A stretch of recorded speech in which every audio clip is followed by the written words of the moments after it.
अब यहाँ पे देखिए this question is very important, ये आपके एग्जाम में कई बार इससे जुड़ा हुआ या यही क्वेश्चन आपके आ जाएगा। ये क्या कह रहा है, कंसिडर द नंबर 4 की power n where n is a natural number, check whether there is any value of n for which 4 की power n ends with the digit 0।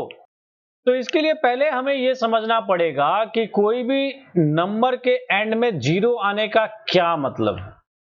अगर उस नंबर किसी नंबर के एंड में अगर 0 आ जाए, यूनिट प्लेस पे 0 आ जाए, तो उससे हमारा क्या तात्पर्य है और उससे उसके प्राइम फैक्टर्स क्या क्या होंगे। तो जैसे कि मैं यहाँ पे कुछ एग्जांपल्स ले लूं आपके सामने, जैसे मान लो यहाँ पे 40 है, 40 क्या है, एंड में 0 है, तो इसके एंड में 0 होने की वजह से इसके फैक्टर्स होंगे, ठीक है। और यहाँ पे देखिए ये एंड में 0 आ गया, इसी के साथ मैं अगर यहाँ पे मान लो 10 ले लूं, यहाँ पे भी एंड में 0 मिल रहा है। अगर मैं 50 ले लूं तो भी आपको 0 मिल रहा है। तो यहाँ पे देखिए सब में मैं अगर प्राइम फैक्टर्स निकालूंगा तो क्या क्या होगा, 40 को मैं लिख सकता हूं 2 इंटू 2 इंटू में 5, 5 टू जा 10, 10 टू जा 20 और इंटू में 2। अब यहाँ पे 10 में देखिएगा ये मेरा क्या हो सकता है, तो 5 इंटू में 2। यहाँ 50 में क्या होगा, 5 इंटू 5 इंटू में 2, ठीक है। तो यहाँ पे ध्यान देखिएगा कि ये 0 जो है, ये 0 मेरा यहाँ 0 के वजह से ये डेफिनेटली फैक्टर है। क्यों? क्योंकि 40 को मैं 4 इंटू 10 लिखूंगा तभी एक 0 होगा। ये बात समझना बहुत इंपॉर्टेंट है कि किसी भी नंबर के एंड में कितने 0 है उस पर क्या डिपेंड करेगा कि उसको कितने बार 10 से आप मल्टीप्लाई कर रहे हो। जैसे कि मान लो 7 है, 7 को आपने 3 टाइम्स अगर 10 से मल्टीप्लाई किया तो 7 के एंड में कितने 0 होंगे आंसर में, तो 3 0 होंगे, है ना। तो 10 जितने बार आएगा 10 से मल्टीप्लाई करने पे उतने वो 0 करेगा। तो यहाँ पे देखो क्योंकि तीनों के एंड में एक ही 0 है तो तीनों कितने बार 10 से मल्टीप्लाई होगा, एक ही बार, है ना। तो यहाँ पे देखो इसमें भी एक बार, इसमें तो सिर्फ ये खुद है ही, और इसमें भी देखो एक ही सेट। मतलब मैं आपको क्या बताना चाह रहा हूं कि कोई भी नंबर अगर उसके एंड में एटलीस्ट एक भी 0 चाहिए तो उसके अंदर 1, 5 और 2 का फैक्टर जरूर बनेगा। उसके प्राइम फैक्टराइजेशन में एक सेट जरूर बनना चाहिए 5 और 2 का, तभी क्या होगा, वो 0 से एंड करेगा एटलीस्ट। अब इसी में अगर 2 0 होता तो 5 2 का 2 सेट हो जाता। अब ये मान लो 5 है, यहाँ पे सिर्फ 1 2 लगा दो, 5 और 2 का 2 सेट हो जाएगा। 2 से इसको गुणा करोगे तो क्या हो जाएगा, 100, 2 0 आ गए। ऐसे यहाँ पे अगर मुझे 2 0 चाहिए तो 5 और 2 का एक और सेट चाहिए। यहाँ पे अगर मुझे 2 0 चाहिए तो 5 और 2 का एक और सेट चाहिए। समझ में आ रहा है ना बच्चों। तो इसीलिए मैंने आपको क्या बताना चाह रहा हूं कि कोई भी नंबर अगर प्राइम फैक्टराइजेशन के टर्म में बात करें और उसके एंड में अगर मुझे 0 चाहिए, यहाँ पे अगर मुझे 0 चाहिए यूनिट प्लेस पे, और अगर एक 0 एटलीस्ट चाहिए ही चाहिए, तो मतलब 5 और 2 का एक फैक्टर तो चाहिए ही चाहिए। मतलब अगर मुझे अब कोई नंबर ऐसा मिल जाए जिस नंबर के मुझे सिर्फ प्राइम फैक्टराइजेशन पता है, मतलब मुझे सिर्फ प्राइम फैक्टर्स गिवन है, और प्राइम फैक्टर्स को देख के मुझे बताना हो कि क्या उस नंबर का जो प्रोडक्ट आएगा, वो जो भी प्राइम नंबर है उसका प्रोडक्ट जो आएगा उसके एंड में 0 होगा या नहीं होगा, कैसे पता लगाएंगे। तो उसमें सीधे तुरंत धड़ाक से हम देखेंगे कि उसमें 5 और 2 फैक्टर आ रहा है कि नहीं। अगर 5 और 2 दोनों चीजें अगर मुझे एक बार भी मिल जाए, खत्म खेल, बाकी चीज चेक करने की जरूरत ही नहीं है, डेफिनेटली वो 0 से एंड करेगा ही करेगा। ये बात समझना।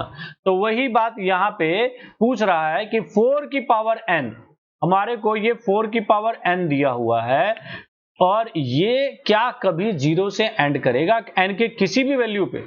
तो हम देखते हैं इसको, 4 की पावर n हमें चेक करना है कि होगा कि नहीं। देखो 4 की पावर अगर मैं 1 डालूं तो क्या होगा, ये 2 4 फैक्टर क्या होता है 4 के प्राइम फैक्टर्स, 2 इंटू 2, 2 इंटू 2 की पावर 1, इट मीन्स 2 इंटू 2। क्या इसमें आपको 5 मिला कहीं पे? जब तक 5 और 2 होगा नहीं तब तक इसका आंसर 0 होगा नहीं, एंड में मतलब 0 होगा नहीं। अब देखो 4 की पावर 2 करके देखते हैं, तो 2 इंटू 2 की पावर 2, तो यहाँ पे 2 इंटू 2 और इंटू में 2 इंटू 2, यहाँ पे भी देखो 5 नहीं मिला। 4 की पावर 3 करके देखते हैं, क्या पता आ जाए, 2 इंटू 2 की पावर 3, तो यहाँ पे देखो 2 इंटू 2 इंटू में 2 इंटू 2 और इंटू में 2 इंटू 2, यहाँ पे भी देखो आपको 5 तो आया ही नहीं। और जब तक इसमें 5 आएगा नहीं, 2 तो मिल गया, जब तक एक भी 5 आएगा नहीं तब तक इसका आंसर 0 से एंड नहीं कर सकता, किसी भी हाल में नहीं करेगा, क्योंकि आपको एंड में 0 के लिए आपको 5 और 2 का एटलीस्ट एक सेट चाहिए ही चाहिए।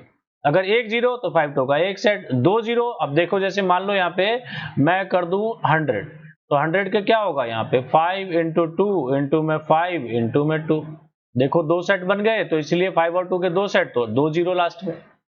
ठीक है, तो यहां पे देखो ये कभी भी आपका 0 से एंड नहीं कर सकता, किसी n के किसी भी वैल्यू पे, n की 1 ले ली, 2 ले ली, 3 ले ली, n की वैल्यू 4 ले लो, तो यहाँ पे 2 इंटू 2 की पावर 4, तब भी ये 4 टाइम्स ही होगा, 2 इंटू 2 इंटू 2 इंटू 2 इंटू में 2 इंटू 2 इंटू में 2 इंटू में 2, तो ये आपके 4 सेट बन गए। अब 4 सेट में भी आपका देख सकते हो ये कि 5 तो आ ही नहीं रहा, तो इससे क्या पता चल रहा है कि अगर मैं 4 की पावर n ले लूं तो यहां पे क्या होगा 2 इंटू 2 की पावर n, इट मींस ये 2 इंटू 2 इंटू 2 इंटू 2 और इंटू में ये इसको n टाइम्स ये सेट बनेगा 2 इंटू 2 का, तो n टाइम्स जब ये सेट बनेगा तो क्या होगा, कभी भी क्या इसमें 5 आ सकता है, 5 तो कहीं से प्रकट होगा नहीं, और जब तक 5 और 2 का सेट होगा नहीं तो ये 0 से एंड करेगा नहीं। इस बात को बिल्कुल अच्छे तरीके से आप लोग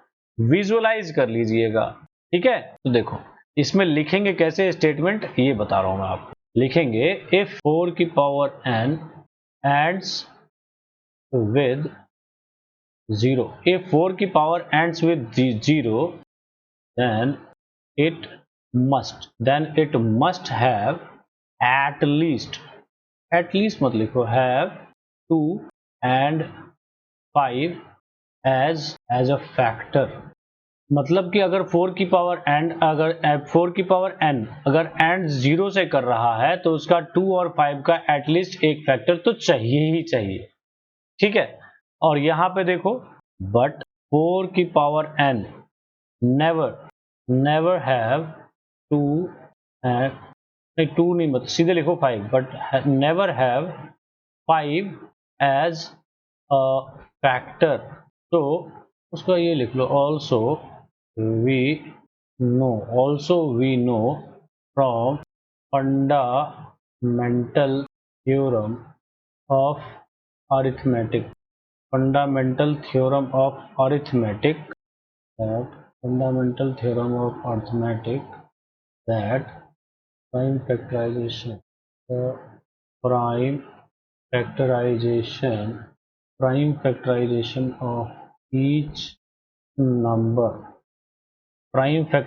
of each number is unique, तो इसे लिख दो hence 4 की power n can never ends with 0। ठीक है, तो ये स्टेटमेंट लिखना बहुत इंपॉर्टेंट है आपको, क्योंकि एग्जाम में आपको ये 2 नंबर में आपको आ सकता है। ठीक है, तो स्टूडेंट्स मैं उम्मीद करता हूं आप लोगों को ये क्वेश्चन अच्छे तरीके से आ जाएगा, अब इसको कर लोगे आप। ठीक है, तो इसमें ट्रिक बस वही था कि अगर लास्ट में मुझे 0 चाहिए तो वो डेफिनेटली 10 से मल्टीपल होगा ही, और 10 के प्राइम फैक्टर्स क्या होते हैं 5 and 2, और यहाँ पे देख रहे हो आप 4 की पावर n में कभी भी 5 आ ही नहीं सकता, तो जब 5 आएगा ही नहीं तो 5 और 2 का सेट बनेगा नहीं, और 5 और 2 का सेट बनेगा नहीं तो वो 0 से एंड करेगा नहीं।